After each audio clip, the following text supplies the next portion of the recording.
Well, fuck, that's the longest round I've ever seen in my life. What is it, like 9 hours and they're still not done? I gotta make this video. What is the half-life of this before you have to watch it and it's useless tomorrow? Like 2 hours? What are we doing? What are we doing, PGA? Let's pick it up. And not to mention, tomorrow, if you haven't seen, they're going off in threes on both tees because I guess there's supposed to be some storms tomorrow afternoon. So shit, that messes stuff up even more. Fuck.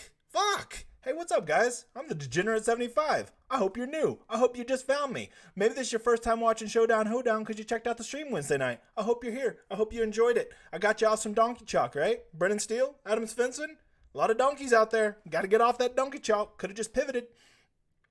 For all of you that don't know, I'm the Degenerate 75. I'm a high-limit PGA DFS player who, is pretty good at Showdown, and I've decided to try to help you become better at Showdown, and so I make this show to help you get better at it. But there's a lot more to me than that. Don't forget, I do this show every Friday night for round 3. Tomorrow night we'll be back for round 4, but don't forget about that live stream every Wednesday night at 7 o'clock Central Standard Time Zone, the Lord's Time Zone, and we go over week long there. Okay, I'm going to be branching out, doing more stuff. Probably going to move into some football when that time comes. But for right now, I have a podcast that I put out every Sunday or Monday night, depending on when I can get a hold of my guest, in which it's called The Degenerate 75 Talks Golf with Smart People. And you're never going to believe this. On that, I just talk golf with smart people. Had a great episode. Popped my cherry last week with Andy Lack. It was awesome. It has like 1 million downloads, which I would have never thought because I'm not a pod guy. So go check that out. Go check it out. It's just go search the Showdown, Hoedown, or Degenerate 75 on any of the major podcast platforms. You should be able to find it. It's a good listen. I got another special guest planned for this weekend. I ain't going to give names yet. I'm going to keep you in suspense. While you're here, if you like this video, go drop a like on it. Got to get those likes up. Try to get a couple hundred on every one of them. It's really good for the algorithm. If you really like me, go give me a subscribe. And if you really, really, really like me, well, I have a Patreon with like over 250 members that just started in the last 2 weeks. The shit's crazy. We have an amazing community over there. We've got 2 Millionaire Maker winners, which I just recently learned about. We're about to have a third because my boy John Galt JD is going to take it down for the team. I post special content over there. I do ownership. I give them twice as much as I'm going to give you here. But more than anything, it's a great community. If you don't want to do that, I don't care. I just have an obligation to tell you about it. It's all good, brother. You can be here for the free stuff. But I do want you to realize this YouTube, no ads on here. It's not monetized, motherfather. You see this big wheel right here? This wheel, every Wednesday night on that stream, I do drawings to make lineups with me. And by that, I mean literally I pay for the lineup. I put it in DraftKings and anything that you and I win, because we're going to make it together. I'll split with your ass 50-50. And I've already had some pretty big wins out there. Got some pretty sharp guests. And between the two of us, we make some pretty good lineups. So to get on that, simply all you got to do is like this video and then go over, like this video and leave one comment. Just leave a comment down there telling me who destroyed your week-long lineups. Because don't play. Somebody screwed your lineups. Okay, for me, it was Party Marty Laird. He had an 11-footer and a 12-footer on 17 and 18. Almost rallied to make the cut, but he remembered that he's Party Marty Laird, and he fucking doesn't want me to have money. And so he didn't make the cut. So that's who I would be putting down there. Put down there, and then also put your Twitter handle so I can get your name up on this big-ass wheel right here, right? Pretty simple. If you go over on Twitter and you give a like and a retweet over there, you get another name on here. And then I spin it and you win. I contact you. We make lineups and then we make as the monies. So not so bad. Not so bad. Okay, that's it. That's what we got. Let's get going. I'm not going to waste any more of your time. First thing I want to talk about is a little contest selection for Manana.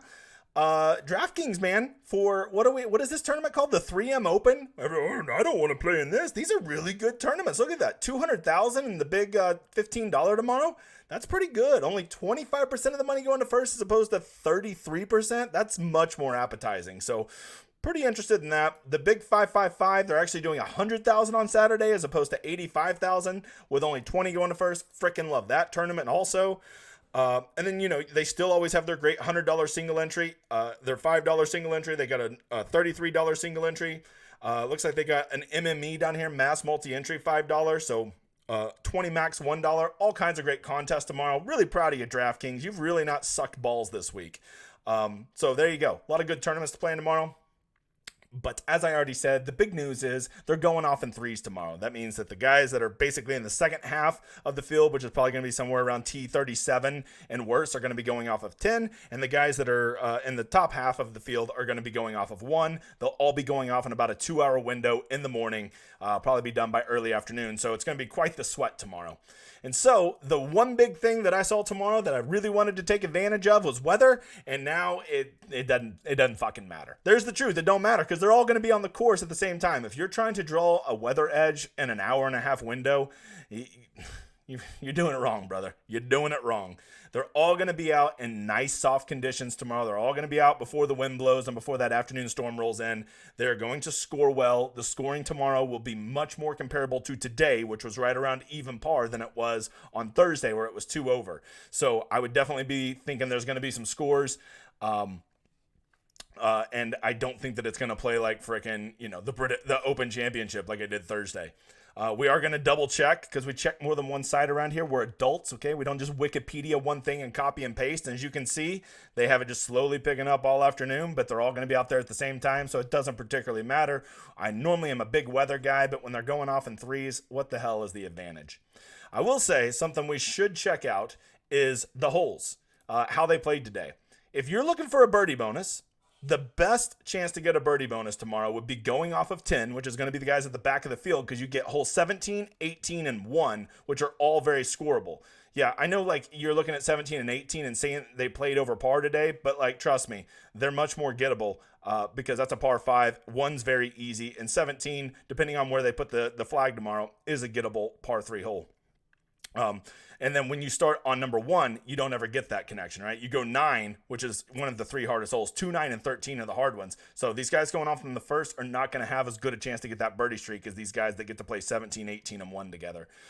Is that a big advantage? No, it's really not. You want to know what I like? I like those guys going off on the back simply because they're going to be less owned and they're going to be chasing. Some of those guys tomorrow are going to shoot a 78, and some of those guys are going to shoot a 66. Okay, now hopefully you get the guys that shoot 66, not mixing with the guys of 78, and that's going to win you the nuts. Because I can promise you one thing: who are people going to play tomorrow? Well, let's just start there. Whose ownership going to be on tomorrow? Here's the easiest answer ever: who played well today, and who's high up on the leaderboard. The most highest owned guy tomorrow will definitely be Tony Finau. He's like 10,500 or something like that. Well, he's looked great. The pricing is so soft this week, right? With so many high-end guys missing the cut that there's just nowhere to spend your money on. So Tony Finau is going to come in like 35-40%, I bet. And for a Saturday showdown, that is an insane rate. And he looks great. He looks unstoppable. How could it ever fail? Well, I'll just tell you right now, just look at his round today. He got most of it done around the greens and with his driver. His worst thing was his approach, which is the most important thing for a single round of scoring. So I'm happily going to fade that. Who else is going to be popular? Well, just look who killed it today. Grillo, Callum Tarrant, Scott Piercy, Doug Gim. Anybody that had a great round that's up in the top 20, they're going to be more popular because people are dumb and they think that what happened today is going to impact what happens tomorrow, and it's not. So what I'm looking for are bounce back guys. If I'm going to play somebody up here, I'm way more interested in somebody like Sung J M, right? He played terrible today. He played about his bottom, about the lowest you could expect him to play today. And so he'll still be popular because people are going to spend their salary, and he's still up there, but he's going to probably be, I would guess, 2/3 the ownership of Tony Finau. And that's just a better leverage play, right? So what are some things we're looking at? Well, the first thing I want to look at is who just kind of didn't kill it today. You know what? Let's sort by total. And I really want these guys that just snuck across the finish line. Okay, these guys, because people don't want to play them. Like a good example, Chez Reavie just barely snuck across the finish line and made the cut on the number. Cameron Champ, 4 birdies in his last 5 holes to make the cut on the number. Here's one I love. Matthias Schwab. Not only did he moonwalk today, meaning he went backwards, played like shit, but he's still right there at +1. He's right on the cut number, right? No one's going to play him tomorrow. T Dunks, backdoors then makes the cut, right? With great approach. These guys down here, this is the sweet spot. These are the guys that I want to play. Is there a chance these guys are going to absolutely implode tomorrow and kill one of your lineups? Yes. But I am going to just mix and match them and hope that I get the right combination of them and get the guys that stay motivated. When they fire at those first 3 pins, they make their birdies instead of putting them in a bunker and getting a bogey. And then I would say, give me these bounce back candidates like a Maverick McNeely. He played horrific today. Those are the kind of guys I'm looking for. So if I want to go look, like, who was somebody who played really poorly today that made the cut? Well, I guess I probably should just stick over here because this still has all the players that are in the field. Because if you don't know, they still haven't even officially set the cut yet. Let's see. Today, no, score. Here we go. +1 guys. Guys that played really terrible today, as I already said, Matthias Schwab would be a good candidate. Paul Guidos played terrible today, but he had good approach, so that's kind of something I want to see. Hank Labiota, give me these bounce back guys, because people think, oh, he played bad yesterday, he could never play good tomorrow, or it's fucking golf, and like people bounce back. They may play like shit again tomorrow, but they may also turn it around, just like the guys that played amazing today may turn around and play like shit tomorrow. So that's what I'm looking at. I also want to see, was there anybody who is just like completely giving it away around the green so far in this tournament, especially down here at the bottom, because I've already told you these are guys I want to focus on. So like, has anybody just been disgusting with the around the greens? Because in a single round, I don't think that matters as much. Matt Wallace, give him to me. Give me some Matt Wallace, just horrific around the greens. Stewie Sink's ball striking is amazing. These are things you want to look at. By the way, I'm just here on Data Golf. This is not behind the paywall. All you simply got to do is go look at total tournament stats, and you can look at all this stuff yourself. I'm not going to give you any picks. I hope that's not weird for you. I'm not even going to show you guys that I love, because that's what I do over on my frickin' Discord. I will tell you one thing to consider. Guys that are donkey chalk this week, guys that everybody played in week long, that made the cut, you should really give them a look. There's the big four. You've got Cam Davis. Okay, he was like, 28% owned in week long. You've got Tom Kim, who was like 20% owned. Goddard, who was like 16% owned. And then who was the other one? It wasn't Svensson. It wasn't... Who the hell else barely made the cut that was donkey chalk? I've already said Goddard. Who else? Tom Kim. Of course, I'm like right here on the air and I can't think of who it was.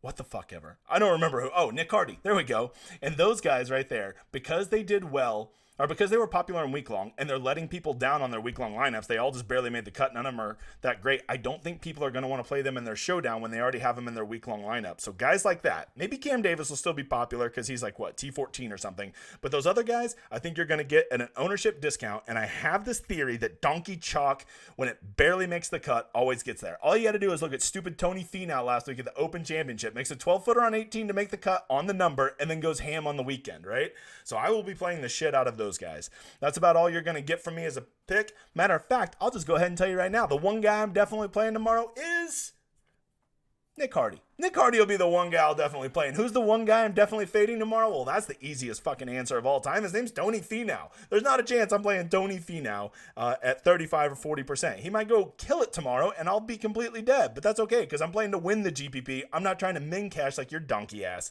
So that is my stat. That's what I'm doing. I'm really going to focus on the guys going off of the back tees, number 10. So that's going to be the guys going out in the second half of the field. And that's really about all I got for you. Something else to maybe look at if you really want to get creative, go look at guys who are really shitting it away off the tee that made the cut, because that could have just been one or two bad drives that they put in the water. And it might not tell the complete story about how they're driving it for the week. So that's something to consider, just like giving away it around the green is a good thing to consider. And as always, the most important thing you want to see for a single round of Showdown is guys who are sticking it with approach. If they have hot irons right now, hot irons are what leads to really good rounds, because that gives them tons of opportunities to make birdies. And that is the key. Last thing we want to look at is some round, I sorted by the last 12 round threes, and guys that really stood out. Of course, like good players are going to be good. Tom Hoagie, Tony Finau, great round three scorers. But guys that you may not think of, how about Aaron Baddeley, Satoshi Kodaira, Bo Van Pelt, Troy Merritt, Cam Champ, James Hahn, all top 13 in round three scoring. So maybe that's something to look at. This is Fantasy National. Pay them no mind. Once again, all you got to do to get in this drawing right here is go like this video and leave me a comment just telling me who fucked your week-long lineups, and leave your Twitter handle. Go over to Twitter, retweet, and like, and then y'all get another drawing from over there.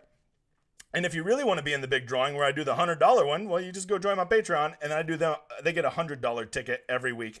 So that's what you do. It's pretty simple. If you have any questions, I'm the Degenerate75. You should go give me a follow on Twitter.